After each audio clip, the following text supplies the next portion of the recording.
So the big question right now on everybody's lips is, should Kevin Owens be the WWE champion? Because spoilers, you've had 2 days now. I think I can't hold on spoilers forever. It's a wrestling channel. You have to talk about the things, but Kevin Owens is not the WWE champion, or is he? I'm joined by my man Scott. Scott, how are we doing today? I'm good, Simon. Apologies about my hair.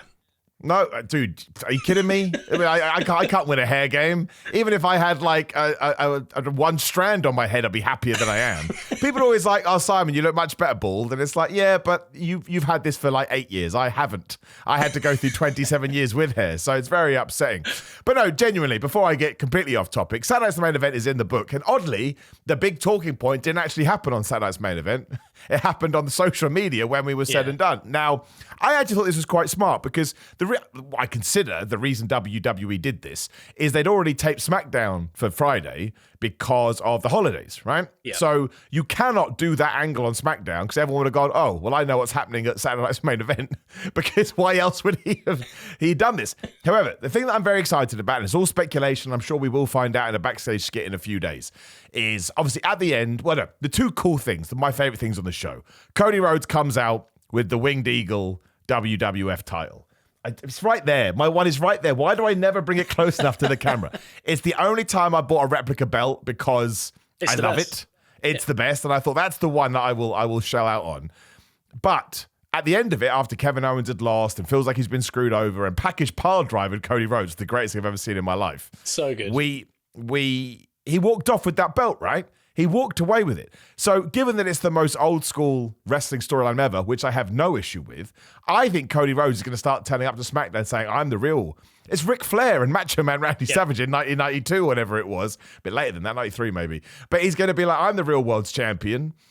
I've got a belt. I beat Cody Rhodes. Show the footage. I also think that's why Charles Robinson, the referee, did the 3 count outside of the ring. Yeah. Like the nerd I am, I looked it up. In the wrestling rule book, it says the referee has to be inside the squared circle. Oh, wow. Well, I questioned it, right? So I thought, well, actually, I should get some information. And look, the paraphernalia I read may be nonsense, but it is out there. You can read this bizarre set of rules that apparently are legit. And if WWE do start doing that storyline, which also means you can get a third match out of Cody Rhodes versus Kevin Owens, which I think we should do, I think it's brilliant. And I understand the criticism that maybe it just felt like a souped up television show, which is what I thought it was going to be anyway. That's why. Yeah. So I didn't really mind that. But if that is the outcome of it all, I'm a huge fan. Kevin Owens walking around with the Winged Eagle Championship, that's like my dream. I've had worse dreams.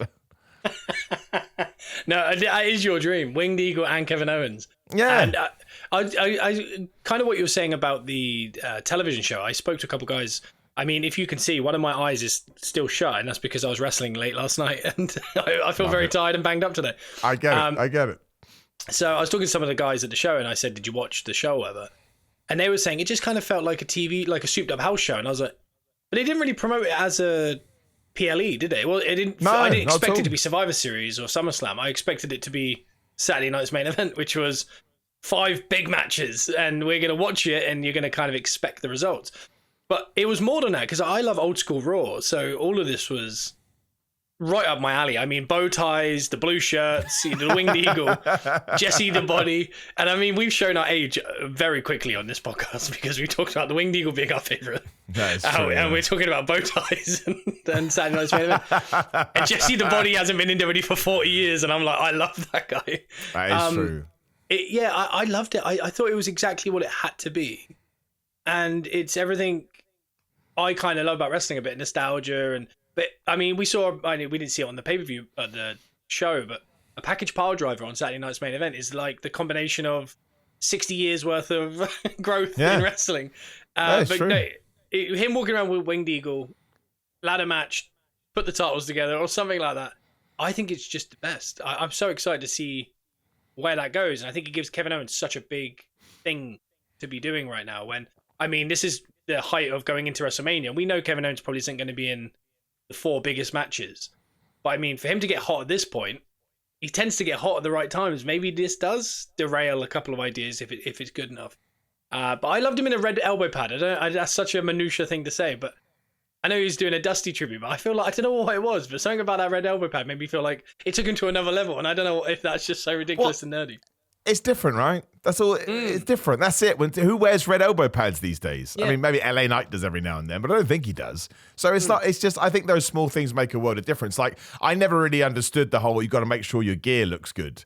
And then you actually get into wrestling. Oh no, I totally get it, because it's a constant battle to stand out as soon as you possibly can. So if your gear looks crap, it's like, And again, it doesn't have to be colorful. It just has to suit you. And it just has to, oh, that looks like, wrestling gear.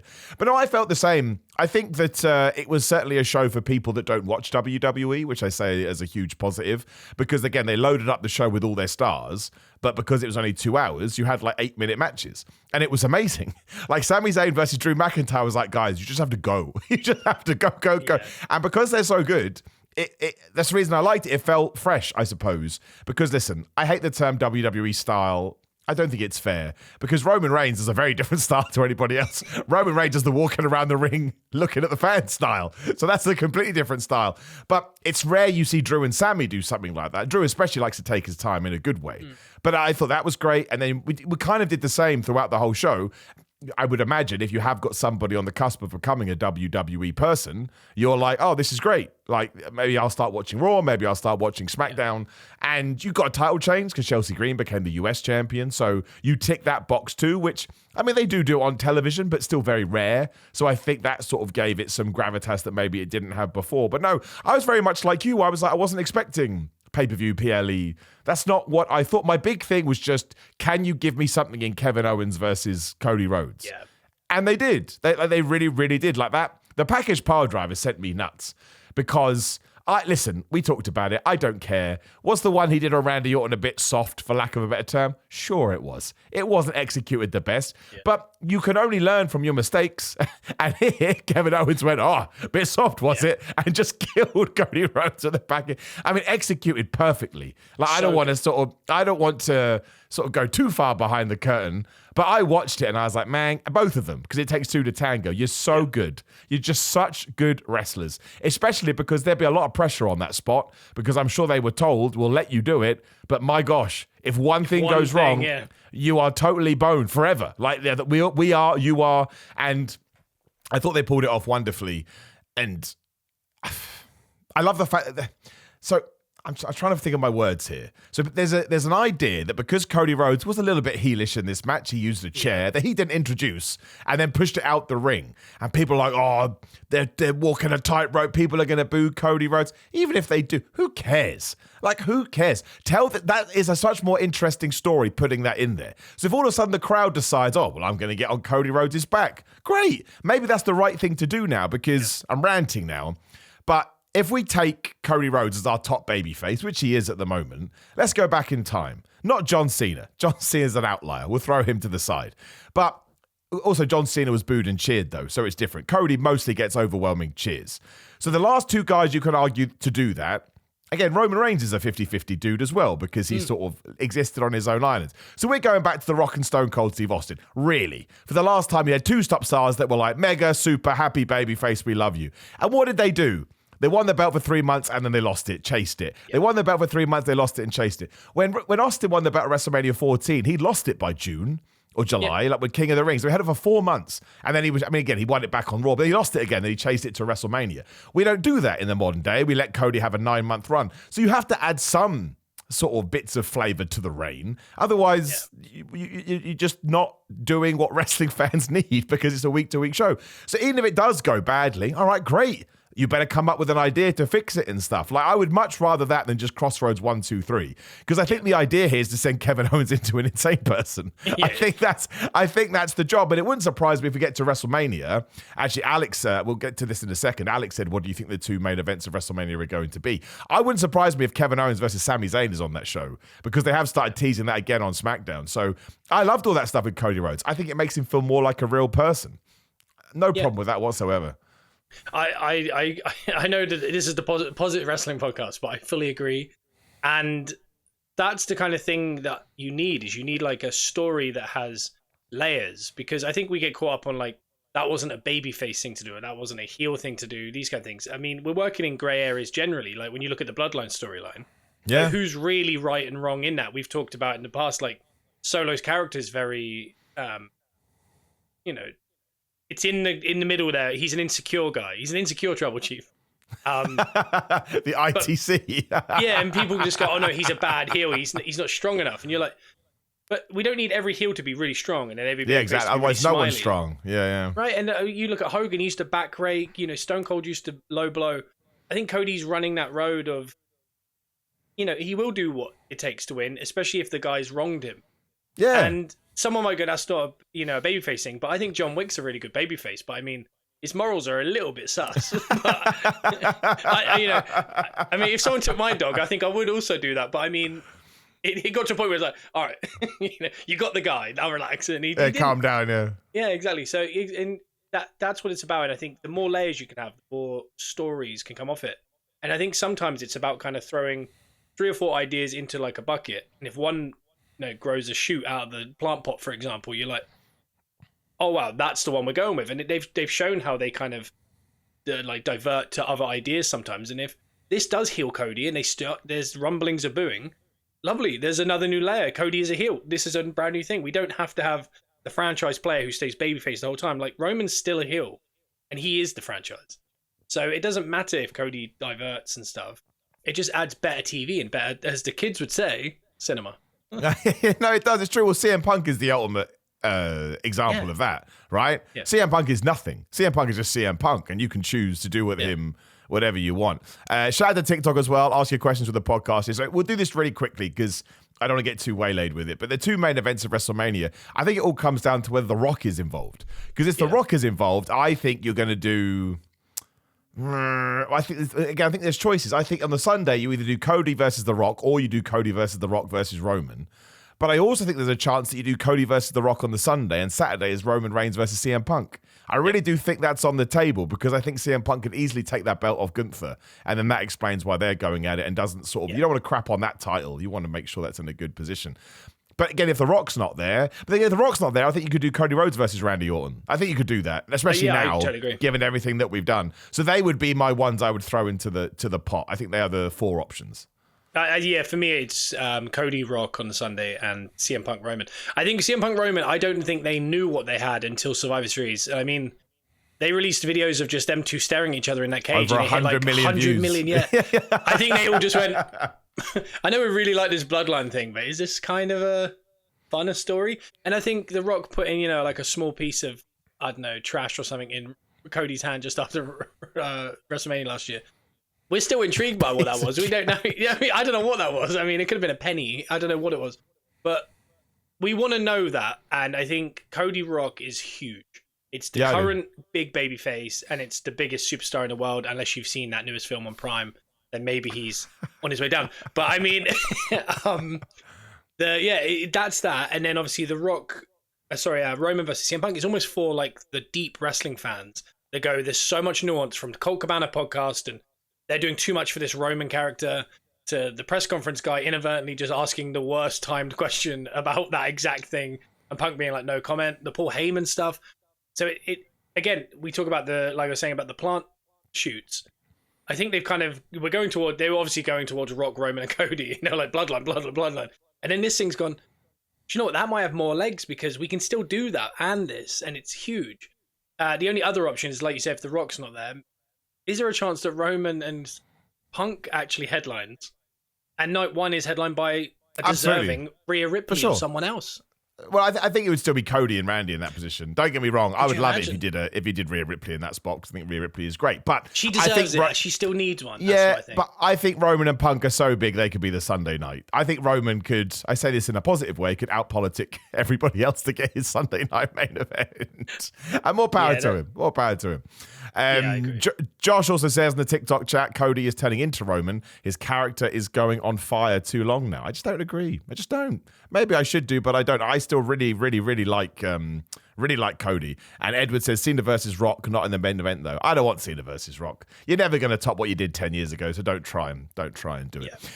Right, in terms of Saturday night's main event though, Gunther versus Sami Zayn. Drew McIntyre versus Sami Zayn. Just great, awesome. I'm glad that Drew won. Drew needed a win after losing his feud to CM Punk, technically. Did you see the Drew McIntyre promo he cut on Busted Open Radio? Yeah. Oh my gosh! What a wonderful! It's so good because I'm like, is this real? Is this not real? I'm like, you're a genius, Drew. You're a genius, because now I don't know. I think it probably it's half and half. I think it's how I feel, but I'm going to ramp it up to levels that obviously make for more entertaining. I actually thought it would be better if he didn't storm off. I thought storming off made it more of a wrestling thing. I think if you sit there in the silence, it's more like, what? But brilliant. And the fact that he beat Sami Zayn here, that he said it himself, there's a social media clip going around. That's one. And he says there's a bunch of other people he wants to go after. Obviously, one would be Jey Uso, one would be Jimmy Uso. Now, people think the fourth guy is CM Punk. I don't think it is CM Punk. I think the fourth guy is Solo Sikoa. Because who was the guy that pulled the referee out at Clash of the Castle 1? It was Solo Sikoa. And Drew McIntyre's never really sought revenge on Solo. And listen, I would love it if it was Punk, but we've done that. I don't think we need to go back to that. I don't think... Yeah. Listen, it would be cool because we have presidents and you can go back, oh, we're doing it. But I'm much more into the idea of him going after Solo. It's just more fun. It makes Drew McIntyre like a hitman. I'll kill you all. I don't care. Exactly. You wronged me and you must die. But I really... The other huge thing I liked about Sunday's main event is the importance of finishes, because he just got back in the ring, Claymore, you're dead. 1, 2, 3. Yeah. And I really don't mind people losing. I seem to be on an island by myself for that one. But it doesn't make I don't think Sammy's a loser. I think he lost the match. There's a huge difference. But people go, and the Liv Morgan match especially, which we'll get to, it's like, I can't believe it. She hit a finisher, man. That's just, there's nothing wrong with that. It's totally fine. Yeah, no, I think nowadays, I think a lot of people are, especially we're talking about the internet community, because I mean, I'm sure there's probably 90% of the people that watch Saturday Night's main event sat and went, Liv Morgan won, that's a shame, because they wanted Io. Yeah, but they didn't the babyface to win. They buried Io. Where's Dakota Kai? Or something like that. I think that's for the internet community, but I agree. I think it is one of those things you've got to look past, because the point of a finishing move is it finishes the match. Like, Mick Foley lost a lot of matches, and he didn't take 9 finishes. That's a very modern... Rock Austin started to hit each other's finishes and then they hit their own finishes 3 times. Yeah, it got broken at WrestleMania 17 onwards, for sure. That's when it really got broken, yeah. Yeah, if you look at 98 and it was Mick Foley as a good babyface and he was against Kane, probably took a chokeslam and just lost. And we all went, it's such a shame. It's because Kane's so big and scary. And that's what you have to do. Like, Sami Zayn is a proper underdog babyface. He beat Gunther literally 6 months ago. So yeah, he took a finish, and he also got turned around a little bit. He got caught off guard. Similar to Io, she got the feet. Liv got the feet up. It set up the finish. It was just perfect timing. And these heels seem to have really good timing and luck. And that's just, I think, and that's what I kind of like. It was a throwback, and it added. I love that added. Was that a little kind of nod at that? Was it like here's the finish? Yeah. It's that kind of thing. And by the way, we forget that Saturday Night's main event came back in 2007 and it was awful. Oh no, I don't forget. I just don't want to talk about it. I don't want, what the flub. Evander Holyfield turns up. What? It was just insane. Totally insane. CM Punk teamed up with the Boogeyman. Yep. And you have John Cena losing to the Great Khali. I mean, it's just absolutely nuts. It's absolutely nuts. No, I think that WWE benefited from doing those finishes, because I don't mind shenanigan distractions at all, but WWE does go way too far in the wrong direction, because it becomes a rarity when somebody actually just wins with their finish. Like, you're like, oh man, that's well, I can't believe they did that. Now, don't get me wrong. I actually think if you watch Drew versus Sammy and then watch Io versus Liv, they're identical. Like, even the first break is triggered by a moonsault to the outside, which really tickled me. But that's okay. We have less time here to operate in, so let's just... there is a good counterpoint to that too. It's like, okay, what if that's what Io Sky believes is going to win her the match? She wouldn't watch Sami Zayn's match and go, well, he's done my move now, I can't do it. That's not, if wrestling was quote unquote real, you wouldn't care what Sami Zayn did. You'd be like, no, I do a moonsault. He don't care if he does it too. But no, I like the fact that it was very surprising. Also, talking of Io Sky, Liv Morgan, they went faster than anybody. They win the fastness award. But 2 things, that knee to the face that Liv Morgan took was just a knee to the face. There was no working in that, brother. That was horrendous. But also, 2, what I think was very underlooked because of that knee, you mentioned it. When Io went to do her moonsault and Io got the feet up, Io Sky's a mad woman. She just went right into her feet. She didn't try and protect herself at all. She's amazing, man. Like, people were saying... I hate talking about this. I'm not trying to say this in a disparaging way. I just mean it. Because you get a lot of people going, oh, she's one of the best women's wrestlers in the world. Screw women, man.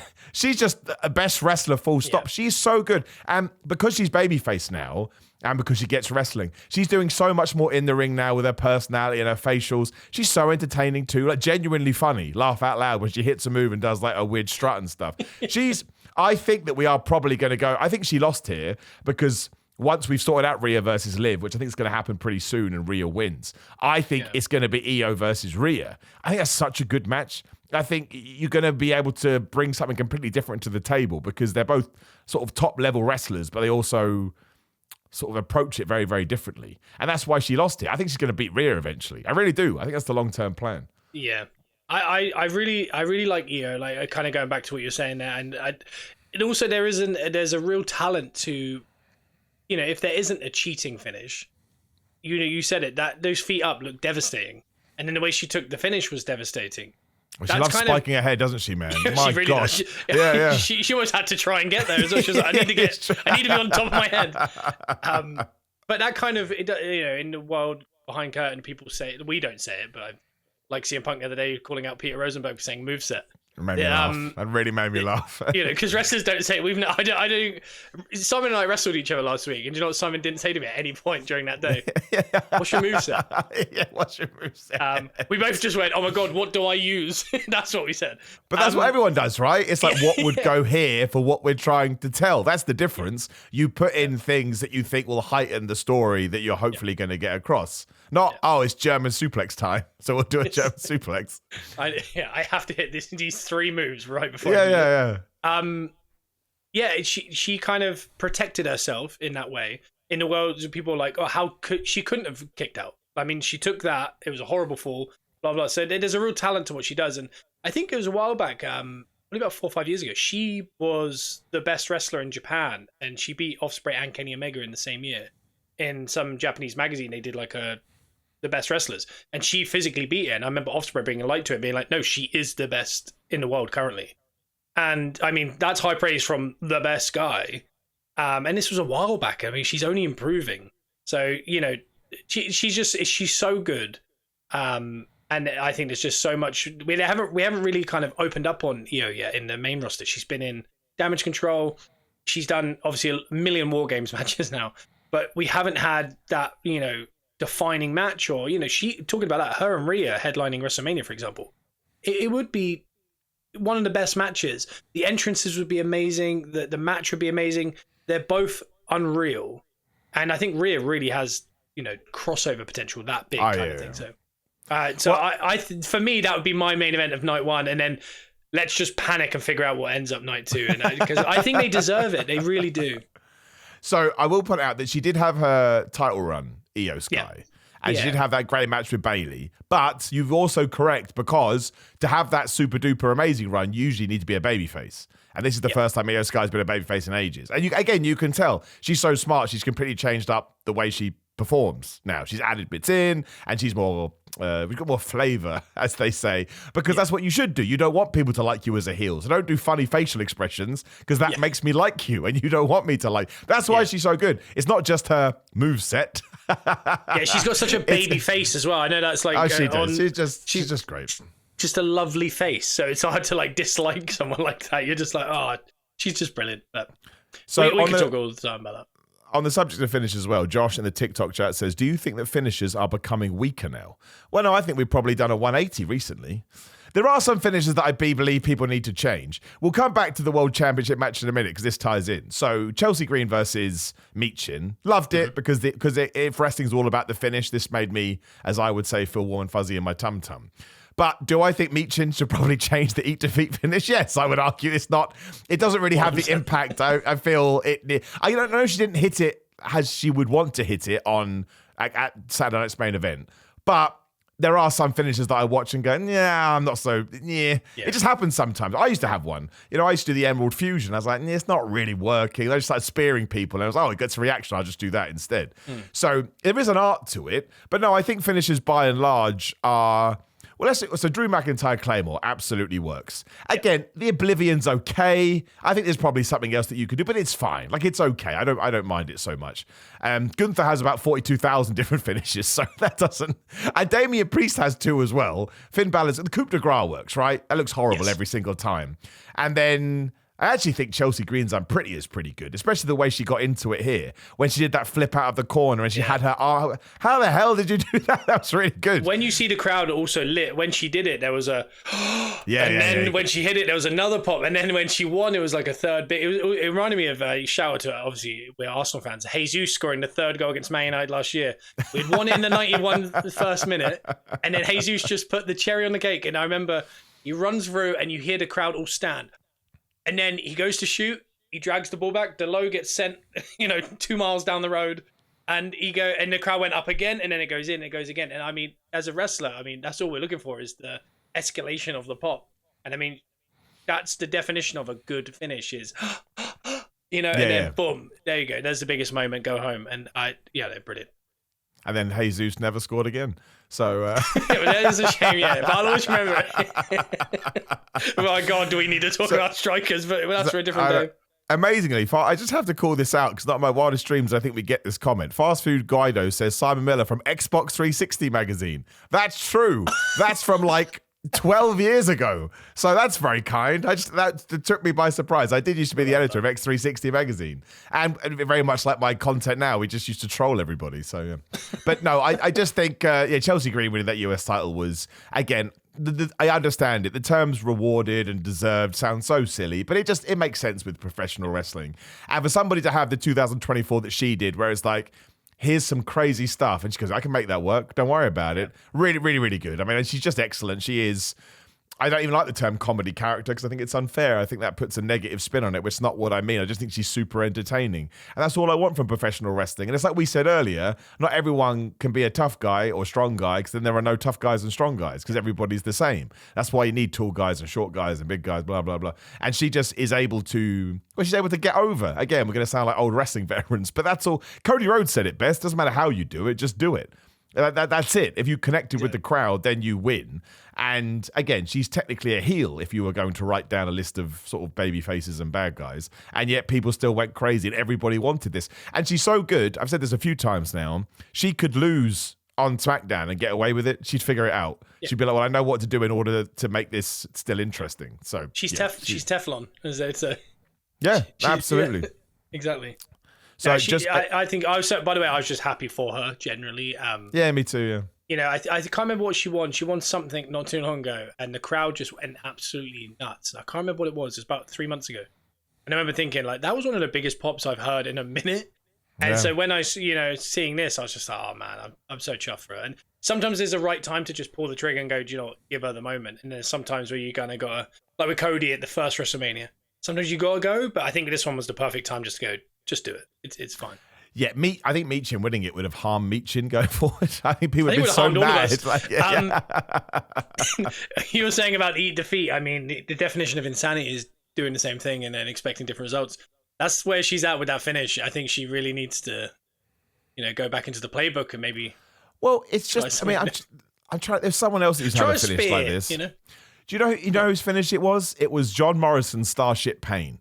Like 50% of the time, it's like the greatest move, and the other, it was like, nah. And it's like, you can't hit every time. It's like it's no one's fault. It just happens, right? There's a science to it. But I would agree with that. Also, shout out to anybody watching on YouTube after the fact. For some reason, the resolution of my camera just decided to go to a quarter. So the first half of this podcast, I'm going to look really weird. So I apologize for that. I've just updated it, but it's fine. I can make more editing. It's because it's the 90s. It's Saturday night's main event. That's right. We've decided there's no HD anymore. We're going to use old camera. But at some point during that chat, it just decided, I'll go a quarter of the screen. All right, great. Yeah, thanks for that. That's good. So Gunther versus Damian Priest versus Finn Balor. I mean, no jeopardy whatsoever. You're not going to change the belt off Gunther right now. But I loved seeing three people of this level go as fast as they did. Like it was excellent. And I thought what I really liked, again, sorry, being a nerd, apologize, is we've all done multi-man matches and they're actually the hardest things to put together. I remember before I started wrestling, I was like, oh man, that must be great to do a triple threat because the pressure's off you a bit. No, it's more on you because you have to get your timing has to be perfect. Otherwise, none of this stuff planned it won't work. It just falls apart. And those guys' timings were, they were perfect. Finn Balor especially is just such a good professional wrestler. I hope all these rumors that we are going to push him next year are true, because he's just got everything now, especially as a heel. He's such an asshole in the best possible way. I hope he gets some. I hope we move him to SmackDown, and I don't mean that in a disparaging way, but because we're doing this transfer window, and obviously we're going to load up Raw because it's on Netflix and it's the A show, blah blah. So I'm not saying that Finn Balor couldn't be on there. Of course he could, but I think there are a bunch of guys that should be on SmackDown, keeping that to the level that it needs to be, and that would be a Finn Balor, it'd be a Gunther, it'd be a Damian Priest, it'd be a Drew McIntyre, it'd be these type of dudes that, of course, you should be on Netflix. But if we are not going to remove the Cody Rhodeses and the Roman Reignses and whoever else, The Rock will be on Netflix, right? It's these workhorses almost that just get wrestling to such a finite level that need to be put over there instead. But I just love this, and I thought the finish was great. That power bomb by Gunther on Damian Priest, where his foot got caught and he still picked him up. What a damn hero, and also what a horrible bump. I wouldn't. I would take that, but I'd be terrified. I'd be real scared. I'd be real scared. It's one of those you just got to accept, and then after he's like, I'm winded, so that's cool. Oh yeah. Yeah, I think as well, I couldn't imagine what was in Damian Priest's head when he's halfway going, oh no, this is it. Brilliant. And then, okay, I've landed, but this is just as bad as what I thought it was going to be. Yeah, he landed as bad as it would have been regardless. But then, that drop kick powerbomb finish to Finn Balor. Gunther is the man. They're all brilliant. They're all so good. Yeah, we've talked about finishes a lot as well on this one. And something that I think is kind of being really underrated. I think ironically, I keep bringing this up, you and I, Adam and Joe, used this last week, was, if you can get, okay, I just want to talk a little bit more. When people do a pin out of the corner, and some people call it the Booker T pin, or someone will say the Jerry Lynn pin. You always dream of having a spot that's like named after you. So I said this to Scott Dawson not too long ago, where I said, in tag matches, I've worked a million of them. Everyone goes, who wants to do the FTR spot? And it's you pull them off the apron. I know this is very behind baseball. And he said, that's made me want to cry that people say that around the world. And I was like, that's mad, but it's true. We called it the Gunther finish, where we've watched people kick out of each other's moves, kicked out of each other's, like when Stone Cold and Rock would hit each other's finishers. Then we got to the Brock Lesnar Goldberg, where in the first minute you've hit finishes and it was quick. He's done something that I feel like it's very All Japan 94, that kind of era, which he has 3 finishes, but he doesn't, like Dolph Ziggler tried to go over the Famebuster as a finish, and we all believed it was a finisher. I don't think he ever won a match with it, but he's done this thing where he's not trying to win after each one. He has to eat them. He has to hit them successively. So he hits the clothesline, the splash, then he chokes you out, and it makes so much sense to like just real life. Like if you were in a UFC fight, you would just, I need to punch him, I need to get on the floor, and I need to break his arm. You don't go, I'm going to punch him and be like, oh, is he all right? He just goes for it. And sometimes there's an art to that, because it's like I was saying about the Chelsea Green of big pop. It's the opposite. It's no, please kick out. He did, and it's like the opposite version of that, the sad bad guy version of what Chelsea Green did. And I think it's genius, because with Sami Zayn at WrestleMania, he did all that. Then there was a kick out, and it's almost like a mega kick out. It's not even it's a different way of doing it. I think that's really cool that he's kind of revolutionized the way in which you can have multiple finishes, but it's not do one kick out. We'll do one kick out. It's like, I'm going to hit 9 in a row and then you're not kicking out. And I really like that for the big, scary foreign champion or whatever, I don't know. I just think it's really cool. And you notice that on that ramp, there was a very thin ramp. And it made every entrance. Touch him, yeah. It made every entrance very, very watchable, because I was like, But if you watch, no one wanted to touch him to an extent. Everyone, like, there was a couple kids that, I'm not gonna. He didn't want to touch him. What's he gonna do? Yeah. Whereas like some of the others came out, and they were just like smacking him, and you're just like, even Drew, people were touching, and they're like, I love the idea that in kids' minds, Gunther's like, yeah, don't touch that guy. I think just that's not touch that guy. Yeah, he's evil. He'll kill you. Although he's kind of going babyface at the moment. I'm intrigued to see what they're going to do. Like, he was very good guy in the build to this, but then also would then go bad guy again from nowhere. It's very interesting what they're doing with him. I'm intrigued to see. He's got a bit of insecurity, isn't he? A bit like Solo. He's getting a bit... That's right. I think we kind of put that to bed at Sunday's main event, or at least that's what I took from the finish. Yeah. Like, bish, bash, very bosh. Yeah. But, I'm intrigued to see, because I kind of feel like his next feud is CM Punk. and then you're not a good guy, you won't win that battle. CM Punk will twist that on you so fast. So why not bet against Seth Rollins? I mean, on that, look, that Netflix 6th of January show is going to be amazing because you've got Solar versus Roman, Tribal Combat. And I'm sorry, Roman Reigns is going to win that. The Rock's going to come out and pick up the Eula Fowler. I bet you any money that's going to happen. And then you've got Seth versus CM Punk, heavily rumored to the point that I would be amazed if that's not what they're going to do. Yep. You two do Cody versus Kevin 3, should you so want that soon. I mean, probably wait to the Rumble because Cody is meant to be in hospital right now with a swollen back or whatever the hell it was. Swollen neck. Whatever it was, yeah. So maybe wait off that one. But you know, the fact that you have that so soon, I think will give us a good idea about what we're going to do with Gunther. I mean, how does he fit onto that show? I don't know. I think it's absolutely crazy. A quick shout out as well to Darren, who says, I think Seth turns heel and faces Gunther on the 6th of January. No, I think it's definitely going to be Punk. I think you've got to put that one to bed. And I don't think you can stretch it out to, well, it's two things. You definitely can't stretch it out to WrestleMania unless you're going to do, you know, one match, two match, and then the third match, the blow off there. But also, they have made it very clear, and I thought they were exaggerating at first. Now I don't. They want the 6th of January Raw to be WrestleMania levels. That's what they want. They don't want it to be, oh, it's a special Raw. They want it to be everyone should tune in for this, which makes sense because the more people that tune in for the first Netflix show, the more will tune into the second one. That's always the way, right? If you treat it as a premiere of a new program, it's always a percentage of your first run that you get in. There's always a huge drop. So the more you can get for the first one means the more you get for the second one, even though there's going to be a huge drop. So yeah, great match, loved it. Gunther is what a year he's had as well. Like, absolutely one of the well, not Finn Balor just because. Well, he just wasn't in the position to do so. But Damian Priest and Gunther, to me, are both in the top 10 wrestlers of the year lists, I would say. And Finn Balor is capable. He just wasn't, again, he wasn't in that position. He was a tag team guy and sort of featured, then didn't feature. And I mean, he was there to basically push Damian Priest, which is what he did do. He did his job. And then, I mean, Cody versus Kevin Owens, I thought was awesome. They had more times. They slowed down a little bit, which you would do. But the fact that we kept all the shenanigans for this match is WWE, I'd love, and AEW, all promotions, I would love it if they did that more. Just sort of, you know, build up the main event a bit more, give it a bit more bells and whistles. Because when you've got referees being knocked down and hitting stunners and Kevin Owens getting a 3 count and then another referee goes down, it's so silly. But when you haven't seen it throughout the rest of the show, it's so much fun. Yeah, this is great. Who else can get knocked out? Let's punch somebody else in the face. So I just thought it was awesome. It was a great roller coaster. I think it's such a good metric to look at that show. And like you were saying, that you wish more shows would be like that, is less is more. And I know this sounds so old, and we heard it coming through in wrestling. Everybody always goes, make one punch, you know, as important as 10. And it's like, there's a time to do 10 punches. You know, Sami Zayn comes out and starts doing this. That gets a reaction just as much as one big Drew punch. So there's a time and place. But it's so true. And it's the same with the finishers, because everyone not kicking out finishes here just makes WrestleMania bigger when everyone kicks out those finishes. And that's what they're doing. It's a constant investment to the next 3 months or whatever. Yep. And, you know, to a point where we watched this Saturday night main event and there was, I think it was 5 matches, right? Yep. Yep. They were, you know, from a wrestler standpoint, they were very good matches. They weren't trying to have their best ever match, because they know there's more to it. You know, if you, for sure. Cody They're building blocks. KO, they build a couple and they go, leave the rest because we need to go somewhere.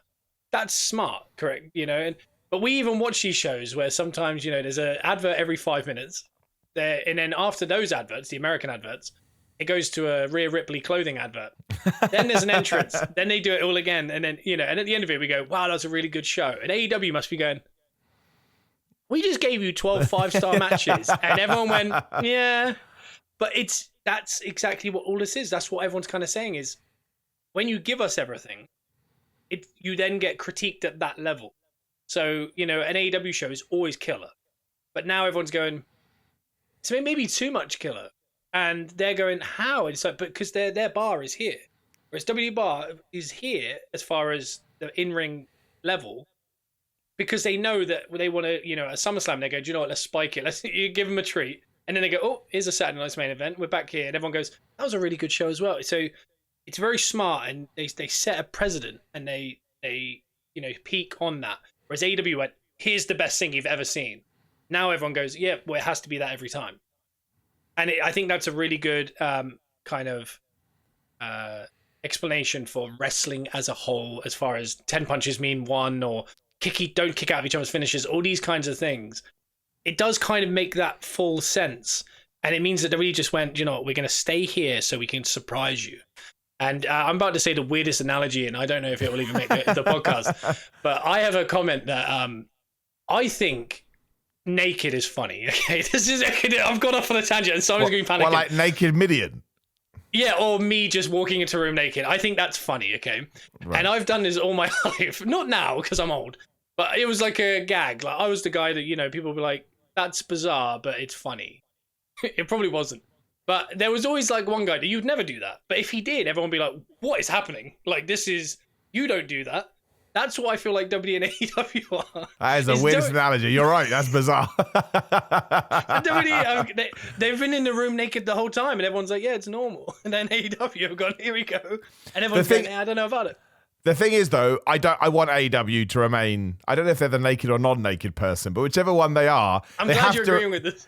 They have to remain that way because, again, I think that's the coolest thing at the moment is, listen, I think AEW pay-per-views are too long, for sure. But then again, I also think WWE pay-per-views have too many adverts. So then, you know, it's like, it's an either or. But I love the fact that I get that disparity between the two. My biggest fear is that all of a sudden they start, people seem to think they've merged into one now. I don't get that feeling at all. They feel very, very unique to me when I watch them. Yeah. If AEW did a 6-match card and no one kicked out of any finishes, that's not what I want from AEW. No, exactly, yeah. They have to rein it in a tiny bit, the amount of matches and the stuff. I also agree with that. Well, of course, there's always things you can take. It's great that you do this. However, X, Y, and Z maybe. I mean, I always get a bit annoyed when people go, "Oh, they're just a glorified indie." Like, that's an insult. Indie wrestling's brilliant, man. Don't crap on indie wrestling. Yeah, it really annoys me when people say that. It's like, I like indie wrestling. That's coming from the Intercontinental Champion of Progress. This is great stuff. And can I just say, disclaimer, don't walk into rooms naked. This was just an analogy. I don't really do that, do I, Simon? Come on. No. But also, I get you with friends. I've never done it right. Let's make it clear. With friends and people that know you. Oh, and like, yeah, 100%. But I know the internet is right. I didn't say that. No, it's all right. We've established it. It's all good. We got the naked analogy. Now, the other thing I suppose we should talk about, and listen, I can't stand the internet sometimes because I put this on social media and people just don't read. They just don't read your posts at all. Obviously, we had the big shoving match between Triple H and Kevin Owens. And as I put on social media, if the unthinkable were to happen, definition of the word unthinkable, please, you would assume, given Kevin Owens' track record, this could end with Kevin Owens versus Triple H at WrestleMania. Now, I said this, it's unthinkable. It can't happen. Triple H has a heart problem. We don't want to see that. Your health is way more important. But the point is, isn't it wonderful that Kevin Owens has this magic around him where he can get into a shoving match with Triple H and instantly the stupid geek side of your brain goes, oh my gosh, he's going to do it at WrestleMania. He did Austin. He won the tag team titles in the main event. Like all these other things that he's been able to achieve. And then you get people messaging going, you can't say that about... No, I'm not. I'm saying it's dreamland, damn it. But I think that speaks the world to what Kevin Owens is able to make you think because of how he operates. And again, the ridiculous things that he's been able to pull off. But I will say it has to go somewhere. You can't get into a shoving match that you air on your social media channels with the boss and then just go, nah. You know what I mean? There has to be a consequence to it, whatever it may be. And I find that really exciting because, again, if you are anybody... And you get, again, it's like back in the day. Why was it so good that Steve Austin fought Vince McMahon? Because Vince McMahon was the boss. So you can't get higher than that. You're fighting the owner of the company. That's what Triple H, that's his role now, right? That's what we're meant to see him as. So whatever we're going to do with Kevin Owens is going to be massive because he now has beef with Triple H. I don't know how that sort of manifests itself on television, but I know I'm super excited about it. And I understand why they couldn't do this on television because they only had 2 hours and they had to zoom on by. But just in terms of people that are going to watch everything they put out there, I can't wait to see how this bleeds into SmackDown on Netflix. There has to be a reason for it. You don't just do that for lol. That's funny. And I don't know what that is at the moment. And I'm sure Randy Orton is going to figure into that as well. But yeah, it's really intriguing. I was going to say, because Triple H has been kind of involved in it, hasn't he? Like hugely, yeah. With Randy, and, you know, there is a very high chance, you know, could you see Randy, KO, and Cody as a 3-way in some capacity? Not necessarily WrestleMania, but maybe Netflix. Is that way of getting Triple H in a ref shirt just because on Netflix they want to hear Triple H's music, for example? Is it just something that simple? I don't know if he could ref. I don't know the ins and outs. One thing I did really enjoy about when he knocked past Kevin Owens is, one, I don't know where he was going, and two, after he does it, he walks into like a direction where he's like going into like a dead end, and I really like that because he obviously hadn't thought about like why he was even out there. He like he didn't grab the belt off him or anything. He just like nudged into him and then walked diagonally into a dead end, and then turned around to have a word with him. It was, like he was looking for a fight. I love it. I enjoyed it. There's something weird in there about when the McMahons would get involved, or now Triple H, that it does get you instantly more excited, even if you don't understand how this is gonna.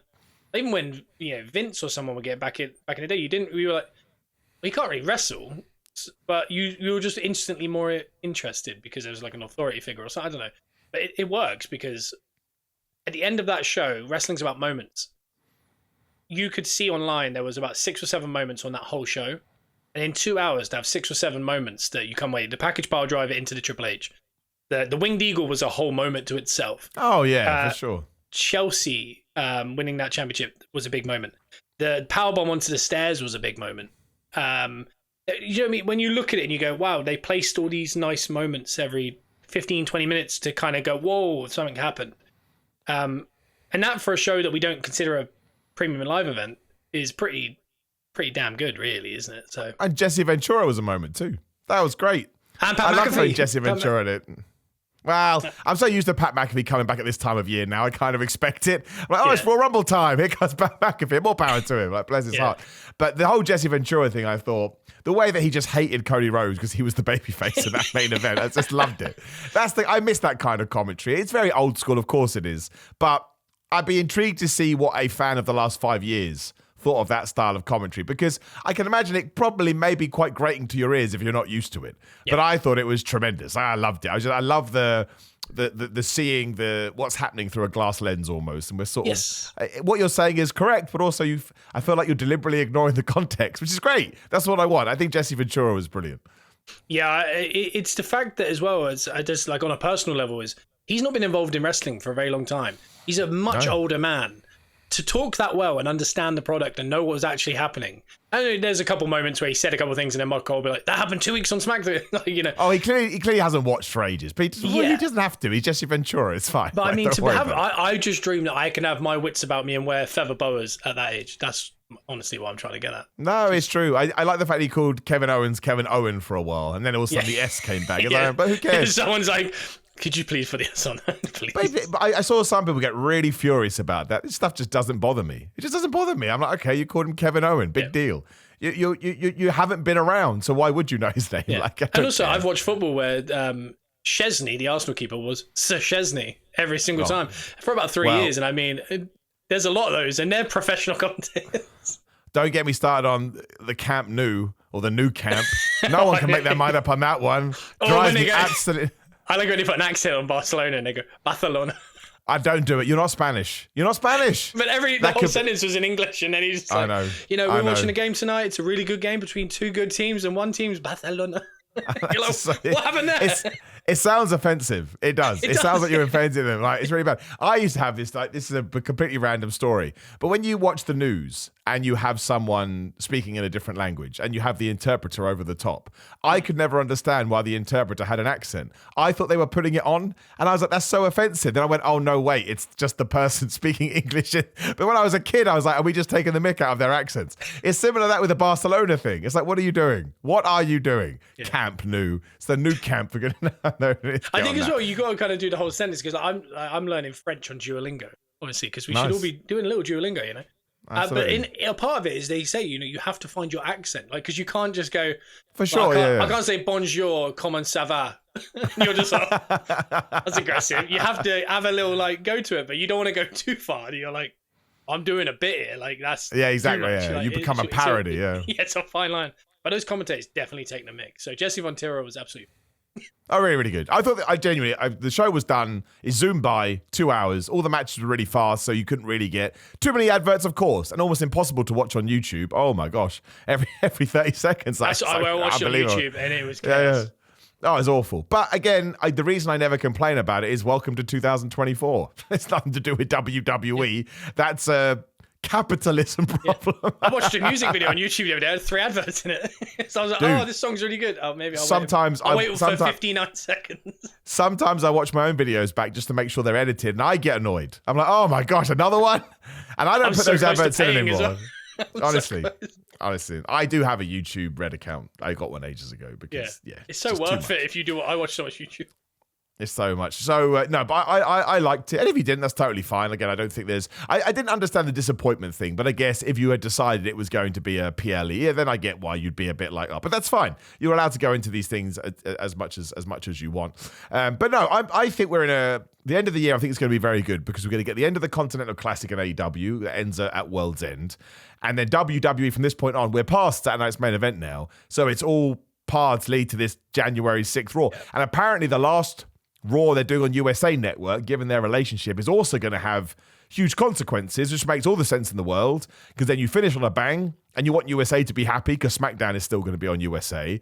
But then that just sets up your Netflix debut as well. You don't want to end on a whimper. To get people to get super excited about that one, you end with, the return of Randy Orton or whatever, like a big title. It won't be a big title change, but something like that where you're like, oh my gosh. So I think it's going to be sort of a good few weeks, and we're going to know a lot of the stuff because all these shows are being taped, but that's not a bad thing. People need to stop complaining about that. It's the holiday season. The greatest thing about 2024 is that wrestlers have had so much more time. This is the most time off they've ever had, and they've already released all their dates for 2025. It's even more time off, and I get it. If you're an up-and-coming wrestler, you need to work and you need to get reps in, but there's a balance to be had, and what we have now is way better than whatever it was, and I don't want to go back to how it was at all. No.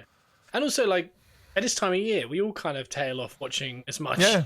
Because we all got to go to, family members' houses that I don't go, where's your TV? I need Sky Plus. There was Rampage. I need to watch Rampage. You do. And your aunties and your uncles and your mother-in-law is like, wow, the guns match is really good. You're just like, yeah, it is. You're like Scott Dawson in that picture from Thanksgiving where he's got, I think it's Tommy Billington Jr. or whatever, and Bret Hart, but he's sat at the front of the sofa watching an old Bret Hart match in front of them. That's you at Christmas. That's so good. Also, we need to go back to that. When were you hanging out with Scott Dawson telling him this amazing stuff? When was that? Oh, that was just over message. I was just a message. Oh, I see. Right. I brought it up at Wembley, but he was like, yeah. And I was like, okay. I was like, I understand. Bro. Yeah. I was like, I caught you at a good time. I'm not catching you at a good time this time. Oh, I love it. So no, I'm excited, and I'm convinced. Obviously, the end of the Continental Classic will be Will versus Carl 3. Yeah. That makes all the sense in the world. And then, what's the other match that they've announced? Oh, you got the 4-way. You got Jay White versus John Moxley versus Hangman versus Darby. Not Darby, Orange Cassidy. We'll get to the Darby Allin stuff later down the line. So yeah, a lot of good television. Obviously, people are freaking out about AEW ratings at the moment. They're not great. I've got nothing else to say about it. I don't watch wrestling for numbers. I just don't. It's not your problem. People message me going, "Oh man, you must really hate the fact you liked that show." What are you talking about, you bizarre person? That doesn't make any sense in the world. I would like more people to watch, and I do think it's a situation that people in AEW need to address. Of course, everyone should be doing that anyway. Even WWE should be going, how can we get more fans? That should always be a constant conversation. But it doesn't affect I think I enjoyed Dynamite. I thought it was a good show. That's it. That whole premise, like, for example, one of my favorite TV shows of all time was a program called Hidden Palms, and 99.9% of people that just heard that went, I don't know what that is. And it was a show that lasted about 8 of 10 episodes. It never even finished. It got axed. It was so good. But I wasn't worried about the ratings of that. Yeah, I still think it was really good. And that's, I'm not saying AEW is going to finish before it's supposed to or something. I'm just saying it's not really our problem. It's their problem.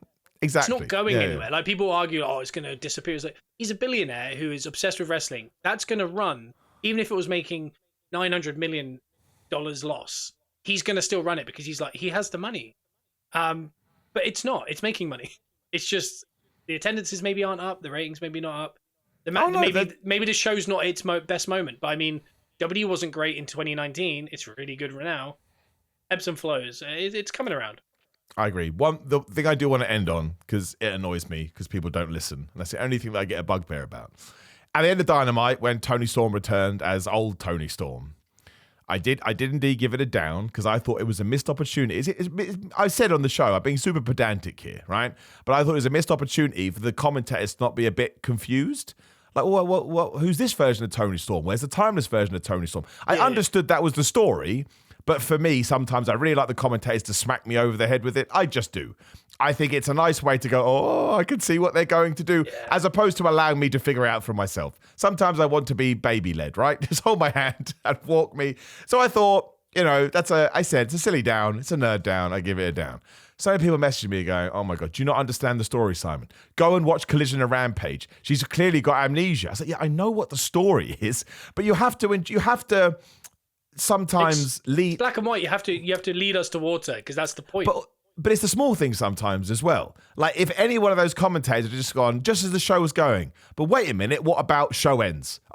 Brilliant. That's my favourite stuff. It's the little nuggets that you can put in there. Yep. And everyone decided I gave a down for the original Tony Storm returning. I was like... And you hate women's wrestling, Simon. Honest, yeah. They are not the words that came out of my mouth. I was like, you've just made it up. That's slander or libel, whichever one it is. I get confused. So, yeah, I just want to throw that out there because I have a platform and this is a good place for me to talk about it. Because I can't do it on social media because people think I'm actually upset. I'm never actually upset. It's always joke upset. But no, I love that. I saw what Tony Storm did on Collision when she was walking backstage saying that she'd just been signed to AEW and introducing herself to people. I was like, trust me, Simon Miller likes this type of wrestling. It's the dumb side of wrestling. I think it's great. I think she's had, again, somebody else that would be in a top 10 list, Tony Storm. I think she's had a wonderful year. I think she has. She was always good, but I think she's not dragged, that's the wrong word, but I think she's elevated herself to the next, she's put herself in that amazing bracket. Like she really has. She's cemented that for sure.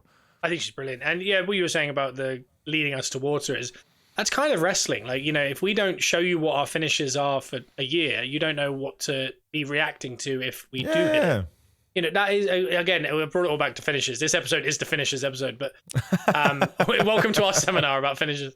But it's true. And in wrestling, WWE are awful with it. Every time it comes back for an advert, you're joining us at Raw at the Nassau Coliseum where this is happening. And the reason this is happening is because of this. And then if you've watched it from 2 minutes ago before the advert, you're like, yeah, I know. I don't know. But some people have just turned on.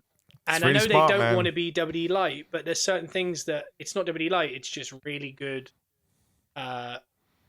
production. I think sometimes it's like take the good production and then make your own out of it. But I think those lessons, there's one way to screw a screwdriver. Just do it. You don't have to try and find a new way. That works. Yeah. And the people that already know don't have to listen and be like, I don't even hear the commentary sometimes. That's how bad I am. And people were like, oh, did you hear that bit of commentary? I was like, I didn't even remember there was commentary. I don't know what I was doing. But sometimes, you don't have to explain that to the majority of their fans. But, there might be a kid out there or me who just, if I watch a TV show, by the way, my wife can't stand it. I don't have a clue what's going on. I'm like, who's that? And she's like, that's the main character. His name is this. And then 2 episodes later, I'm like, I couldn't tell you one name of anyone in this program. So, and I'm an adult, but I can't remember these things. So sometimes when someone explains that, I'm like, that's cool. I think sometimes I wasn't works. thinking. But it's also, again, because she just came back as the old gimmick, it's just maybe it's a personal thing to me. I would have just loved it if Nigel McGuinness had gone, but why is it this version of Tony Storm? Yeah. Cut to black. That's all I need. Otherwise, it's felt like the original version never existed. The way I described it was, if I come on this podcast with hair, what's the first thing you would say to me? Simon, what's the deal with the hair, man? That'd be the first thing. And it's the same with that. Well, where's the old version? Anyway, just a little pet peeve. Yeah, we just act like it didn't happen. We're just like, that's cool. But it is brilliant. I don't want people to say, well, my big point is I don't want people to think I didn't like it. I loved it. Yeah. I would have all my wrestling like that. Yeah. Dumb, stupid, fun, ridiculous stuff all the time. Thank you very much. And on that note, we shall end the Positive Wrestling Podcast. But I like the timing of the Positive Wrestling Podcast. Yeah. And if you've learned anything tonight, there's a really good naked analogy in here. Simon is actually 40 on his Wikipedia and he hates women's wrestling. So welcome and enjoy the rest of the show. That does happen, If I give a down to a women's match, it's because I hate all women. Every time. Oh, he always gives down to the women. No, I don't. Yeah. No, I don't. If anything, the reason women's wrestling, especially this year in WWE, is because it's been inconsistent. For example, stupid name, but the Pure Fusion Collective have not been given a good... They come, they go, they're here, they're not here. No one explains why they're together. Never actually there. That's why it used to annoy me. I was like, these are three wrestlers I really enjoy. And yet, compared to the other stories that you're giving to me that have mad depth and are really interesting, they don't get the same treatment. That's why it annoyed me. Felt unfair. That's the reason it used to irk me. But no, I'm a bad person. So yeah. And you're reviewing wrestling, so you know not everything is 100% good all the time. No, so it might be a women's match, it might be a tag match. You don't hate tag wrestling, but you might hate a tag match. It's just crazy. Well, actually, it's not. While we're here, the men's tag team scene this year, both second half of the year, not been great. Very sadly, I don't think the whole year. Honestly, I don't think the whole year because that WrestleMania they had an opportunity. They split the titles and then they gave them to people that originally they gave them to titles to people that couldn't really defend them week to week because it was like bigger than that part of the show. I just don't like splitting the titles, man. And then like they give them the Judgment Day and they don't even defend them. So it's like, I think they might get rid of them this week. I don't know. But I would just love it. I would just merge them. They won't, but I would just love it if they just merge the tag team belts or give them to the New Day. Either's fine. Yeah. New Day, greatest thing ever. Right. On that note, thank you very much for tuning in. As always, Scott, let them know where they can find you on the internet. We are TBA Wrestling on all forms of social media, and we are the Peppercorn Sports Cards on Whatnot. So check that out. I gifted Simon his first trading card. It was an Ian Wright. It's over there right now. I'm looking at it. Ageless Alchemy. So yeah, it's a nice little awesome. Card. I like it. And for me, Simon at 316. If you are listening to this on the podcast, make sure you leave it 5 stars and a review, and leave a comment, like, share, subscribe on YouTube as well. And I hope you enjoyed wrestling this week. That's the main thing, because wrestling is cool. You can also join live on the TikToks. That's for Simon J. Miller. And that's it. Appreciate you. Take care. If you hated wrestling, that's fine too. Just so you know. And we will talk to you again soon.